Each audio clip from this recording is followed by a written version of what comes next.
Punjab and Haryana high court की superfast कार्रवाई ने बीजेपी के एक मंत्री और विधायक को टेंशन में डालने का काम कर दिया है। दोनों ही बीजेपी के विधायक इस समय अपने खिलाफ याचिकाओं का सामना कर रहे हैं और हाई कोर्ट ने इस मामले को सबसे जल्दी निपटाने का इतिहास रचने का ऐलान कर दिया है। नमस्कार, मैं हूं कुलदीप शरण। आज हम खरी खरी न्यूज़ में चर्चा करेंगे हरियाणा के एक बीजेपी के मंत्री और विधायक के खिलाफ चल रही हाई कोर्ट में सुनवाई की। ये सुनवाई हरियाणा की सियासत में खलबली मचाने का काम कर सकती है, क्योंकि अगर दोनों केसों में फैसला बीजेपी के खिलाफ आ गया तो फिर बीजेपी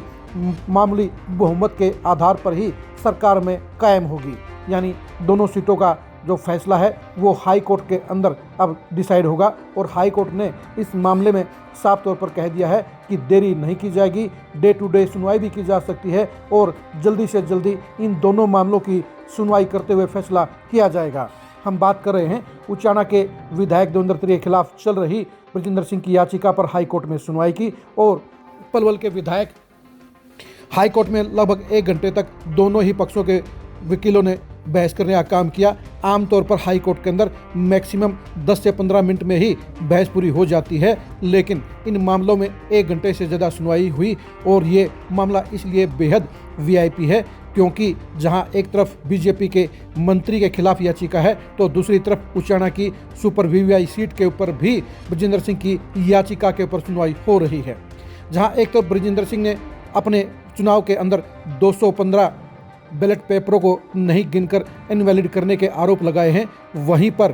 करण सिंह दलाल ने यह आरोप लगाए हैं कि गौरव गौतम ने धार्मिक स्थान पर जाकर वोट मांगने का काम किया। यानी दोनों ही मामले बीजेपी मंत्री और विधायक के लिए खतरे की घंटी बजाने का काम कर रहे हैं। पहले हम बात करते हैं ब्रजेंद्र सिंह की। ब्रजेंद्र सिंह ने याचिका दोबारा से संशोधित रूप में दी है और अब वो उन 215 वोटों की दोबारा से गिनती कराना चाहते हैं जो बैलेट से आए थे और जिन्हें बिना गिने हुए ही इनवैलिड कर दिया गया था, यानी रद्द कर दिया था। अब हाई कोर्ट में ब्रजेंद्र सिंह ने ये याचिका लगाई है कि इन वोटों की गिनती दोबारा से होनी चाहिए और इन वोटों को इनवैलिड होने के कारणों का खुलासा होना चाहिए। इस मामले में हाई कोर्ट ने देवेंद्र त्रिवेदी की लंबी तारीखों की याचिका को भी खारिज कर दिया, अपील को दरकिनार कर दिया और कहा कि इस मामले में उनके चाहने से कुछ नहीं होगा, उनकी इच्छा से तारीखें नहीं दी जाएगी, बल्कि कोर्ट जो तारीख देगी उसके हिसाब से देवेंद्र त्रिवेदी को सब कुछ छोड़कर कोर्ट में आना होगा। देवेंद्र त्रिवेदी इस मामले को लंबा खींचना चाहते हैं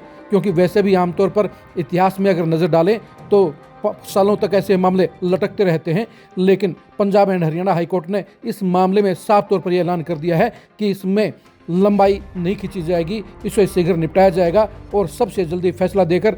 पंजाब एंड हरियाणा कोर्ट इस मामले में नाजिर पेश करने का काम करेगा, यानी सबसे बड़ा इतिहास रचने का काम करेगा। वहीं पलवल सीट के चुनाव को लेकर करण सिंह दलाल का यह आरोप है कि गौरव गौतम ने धार्मिक आधार पर वोट मांगने का काम किया और धार्मिक स्थल के ऊपर जाकर वोट मांगना सिद्धांतिक तौर पर गलत है और इसके अगर सबूत मिल गए और अगर ये बात साबित होगी तो फिर गौरव गौतम का चुनाव कैंसिल हो सकता है, क्योंकि ये बेहद गंभीर मामला है और चुनाव आचार संहिता में साफ तौर पर लिखा गया है कि किसी धार्मिक स्थल पर जाकर आप वोट नहीं मांग सकते हैं, धार्मिक आधार पर वोटों की अपील नहीं कर सकते हैं। लेकिन करण सिंह दलाल ने यह दावा किया है कि गौरव गौतम ने अपने चुनाव में धार्मिक स्थल पर जाकर धार्मिक आधार पर ही वोट मांगने का काम किया, इसलिए उनका चुनाव कैंसिल होना चाहिए, उनकी जीत रद्द होनी चाहिए। दोनों ही मामलों में बीजेपी के लिए संख्या महत्व रखती है, क्योंकि बीजेपी 48 विधायकों के साथ बहुमत की सरकार चला रही है। अगर दोनों ही मामलों में फैसला बीजेपी के मंत्री और विधायक के खिलाफ आ गया तो फिर बीजेपी का बहुमत सिर्फ 1 सीट का हो जाएगा। 40 सीटों के साथ बहुमत होता है और ऐसे में सिर्फ 1 सीट के साथ ही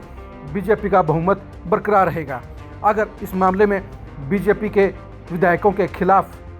याचिका निरस्त हुई, यानी उनके पक्ष में फैसला आया, तो फिर बीजेपी के लिए ये राहत की बात होगी और गौरव गौतम का मंत्री पद बरकरार रहेगा और देवेंद्र त्रिवेदी की भी विधायकी बरकरार रहेगी। लेकिन इस बात की संभावना ज़्यादा नज़र आती है कि दोनों मामलों के अंदर बीजेपी के मंत्री और विधायक के खिलाफ हाई कोर्ट का फैसला आ सकता है। ऐसे में दोनों ही नेताओं के लिए अब दिन का चैन और रात की नींद खो गई है, क्योंकि दोनों को इस बात की टेंशन हो गई है कि अगर उनके चुनाव रद्द हो गए तो फिर उनकी सियासत खतरे में पड़ जाएगी। जहां गौरव गौतम को मंत्री पद जाता हुआ नजर आ रहा है, वहीं पर देवेंद्र अत्री को जिंदगी में दोबारा विधायक बनने के आसार नजर नहीं आते हैं, क्योंकि 2024 के चुनाव में उचाना में लगभग 1 लाख वोट